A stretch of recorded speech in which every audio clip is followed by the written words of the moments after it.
নমস্কার, আমি সাহেব। আপনারা দেখছেন ভয়েস অফ সাহেব। আপনি অনেক পরিশ্রম করেন, আপনি দিন রাত এক করে পরিশ্রম করেই চলেছেন, কিন্তু আপনি আপনার পরিশ্রমের সঠিক ফলাফল পাচ্ছেন না। তার একটি সবথেকে বড় কারণ কি জানেন তো? তার একটি সবথেকে বড় কারণ হলো আপনি পরিশ্রম করেন ঠিক আছে, কিন্তু আপনি সামনের মানুষটির সঙ্গে গুছিয়ে কথা বলতে পারেন না। দেখুন, আমাদের সফলতার জন্য যেমন পরিশ্রম খুবই প্রয়োজনীয় একটি বিষয়, ঠিক একই রকমভাবে আমাদের সফলতার জন্য সুন্দর করে গুছিয়ে কথা বলা এটাও একটা বিরাট বড় অংশ আমাদের সফলতা পাওয়ার জন্য। সেজন্য আপনাকে সুন্দর করে গুছিয়ে কথা বলতে শিখতে হবে। আজকে আমি আপনাদেরকে জানাবো আপনারা কিভাবে সুন্দর করে গুছিয়ে কথা বলবেন।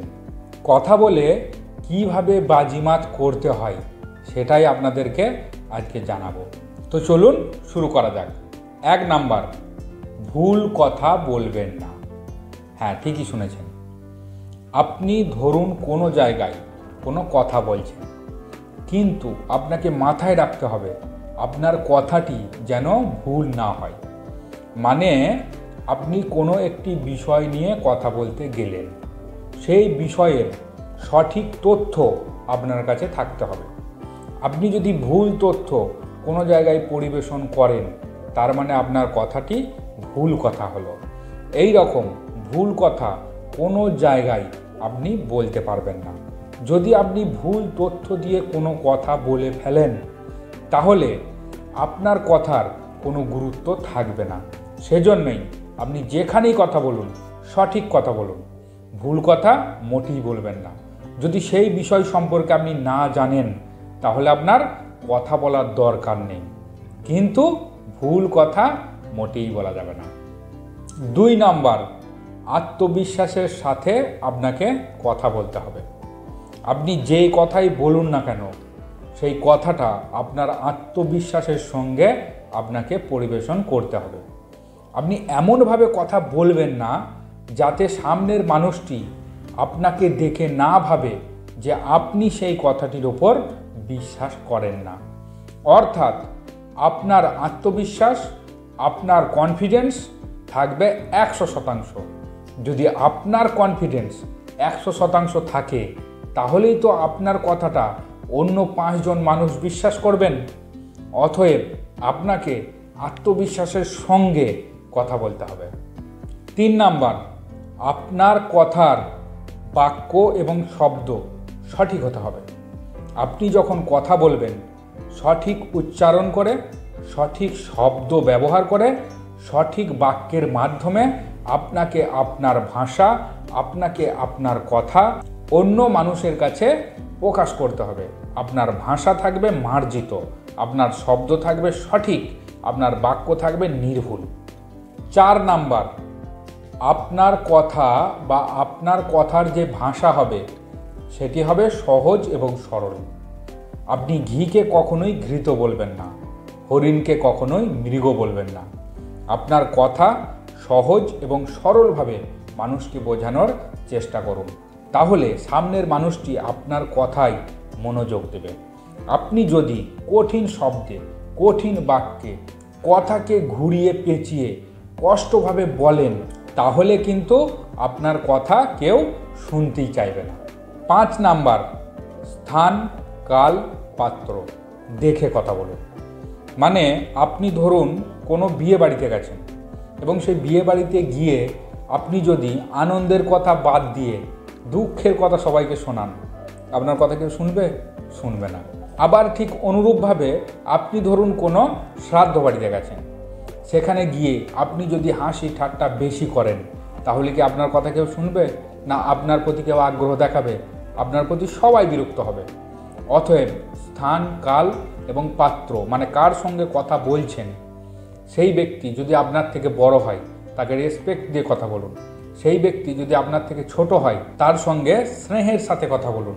এবং সেই ব্যক্তি যদি আপনার সমবয়সী হয় তাহলে তার সঙ্গে মজা করে কথা বলুন। অতএব স্থান, কাল, পাত্র বুঝে আপনাকে কথা বলতে হবে, না হলে কিন্তু আপনার কথার কেউ মূল্য দেবে না। নাম্বার 6, চোখে চোখ রেখে হাসি মুখে কথা বলুন। যদি আপনি চোখে চোখ রেখে হাসি মুখে কথা বলতে পারেন তাহলে অনেকেই আপনার কথায় ভরসা করবে, আপনার কথাকে বিশ্বাস করবে। নাম্বার 7, আপনার ল্যাঙ্গুয়েজ এবং আপনার বডি ল্যাঙ্গুয়েজ এই দুটি জিনিস সেম হতে হবে। মানে আপনার শরীরী ভাষা এবং আপনার মুখের বাচনভঙ্গি এই দুটি একরকম হতে হবে। আপনি ধরুন কোনো আনন্দের খবর কাউকে শোনাচ্ছেন, সেটা যদি আপনি মন মরা হয়ে মুখটা যদি একটু নামিয়ে যদি কাউকে বলেন, সে কথাটা কি মানাবে? মানাবে না।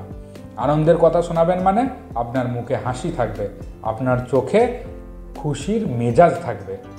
আবার ধরুন আপনি কোনো দুঃখের কথা কাউকে শোনাচ্ছেন, সেই দুঃখের কথাটা যখন কাউকে শোনাবেন তখন আপনার মুখের মধ্যে যেন একটা দুঃখ দুঃখ ভাব থাকে, যেন দেখে সবাই বুঝতে পারে যে আপনিও দুঃখ পেয়েছেন। তাহলে দেখবেন আপনার কথার গুরুত্ব সকলে সব সময় যে কোনো পরিস্থিতিতেই দিতে বাধ্য থাকবে। 8 নাম্বার, আগে শুনুন তারপর বলুন। আগে যে মানুষটির সঙ্গে কথা বলছেন সেই মানুষটির কথা শোনার চেষ্টা করুন। সেই মানুষটি কি পরিস্থিতিতে রয়েছে সেটি বোঝার চেষ্টা করুন। সেই মানুষটি যদি আনন্দ থাকে তাহলে আপনি তার সঙ্গে আপনার কথা শেয়ার করুন। সেই মানুষটি যদি দেখেন আপসেট আছে, কোনো কারণের জন্য সেই মানুষটি একটু দুঃখে রয়েছে, তাহলে তার সঙ্গে আপনার কথাটি সেই মুহূর্তে শেয়ার করবেন না। একটুখানি ওয়েট করুন, একটুখানি অপেক্ষা করুন, তাকে স্বাভাবিক অবস্থায় আসতে দিন, তারপর তার সঙ্গে আপনি কথা বলবেন। তাহলে দেখবেন আপনার কথাই কাজ হবে। আর যদি সামনের মানুষের মনের ভিতরে কি চলছে আপনি যদি বুঝতেই না পারেন, তাহলে আপনি যাই বলুন আপনার কথার কোনো মূল্য থাকবে না, আপনার কথাই কোনো কাজই হবে না। 9 নম্বর, আপনার কথা শুনতে কেউ যদি ইন্টারেস্টেড না হয় তাহলে তার সঙ্গে কথা বলার কোনো দরকার নেই। আপনি যদি বুঝতে পারেন যে আপনার কথা কেউ শুনতে চাইছে না, তাহলে যত তাড়াতাড়ি পারবেন তার সঙ্গে আপনার কথা বন্ধ করে দিন, তার সঙ্গে আর কথা বলতে যাবেন না। কারণ আপনি যত ভালো কথাই বলেন তার মাথায় কিন্তু আর আপনার কথাটি ঢুকবে না, সে আপনার কথা শুনতেই চায় না। অতএব আপনার কথায় যদি কেউ ইন্টারেস্টেড না থাকে তুরন্ত সঙ্গে সঙ্গে তার সঙ্গে আর কথা বলবেন না, আপনি সেই জায়গা থেকে বেরিয়ে চলে আসুন। তাহলে কিন্তু আপনার মান সম্মান বজায় থাকবে এবং আপনার কথার দাম থাকবে। না হলে অহেতুক কারোর কাছে আপনার কথা কেন বলবেন যেখানে আপনার কথার কোনো দাম নেই। 10 নম্বর, যার সঙ্গে কথা বলছেন তার সম্পর্কে আগে থেকে একটু জেনে রাখুন। যদি কোনো নতুন ব্যক্তির সঙ্গে আপনি কথা বলতে যান তাহলে তার সম্বন্ধে কিছু তথ্য, তার সম্বন্ধে কিছু ইনফরমেশন আপনার আগে থেকে জেনে রাখা দরকার।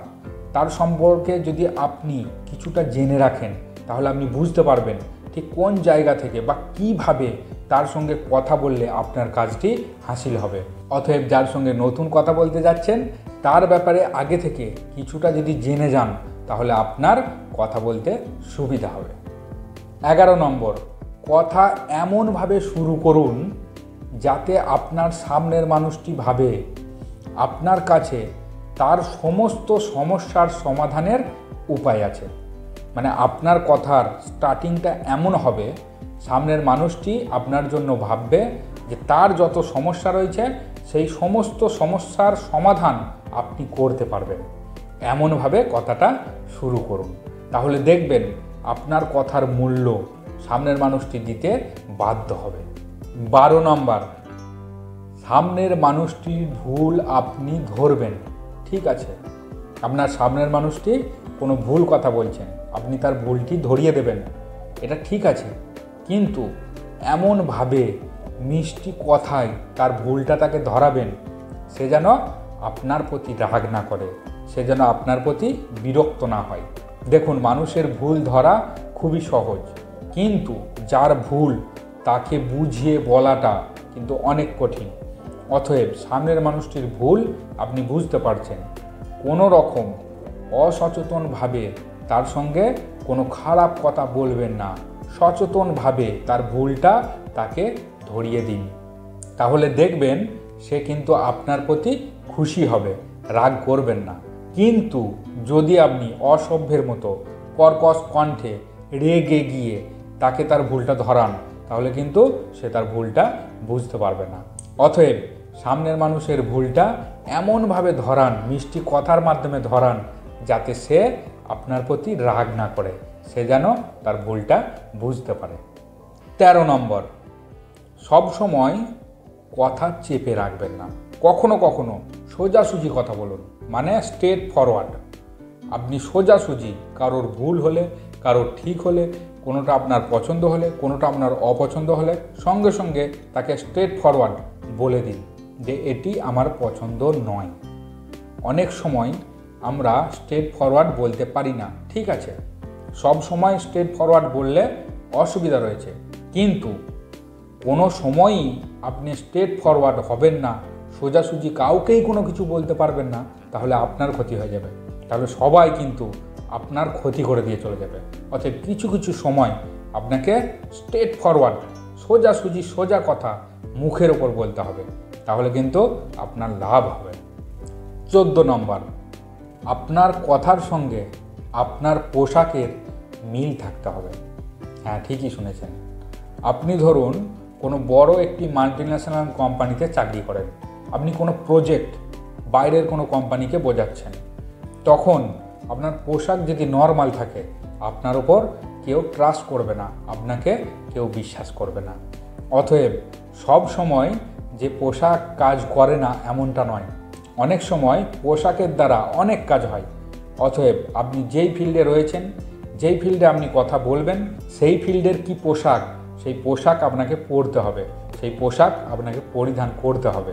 না হলে সেখানকার মানুষজন, সেখানকার ব্যক্তিবর্গ আপনাকে পছন্দ করবে না, আপনার কথা শোনার আগেই তারা আপনাকে রিজেক্ট করে দেবে। অতএব আপনার কথাকে বিশ্বাস করার জন্য, আপনার কথায় ট্রাস্ট করার জন্য পোশাক একটি গুরুত্বপূর্ণ ভাইটাল জিনিস।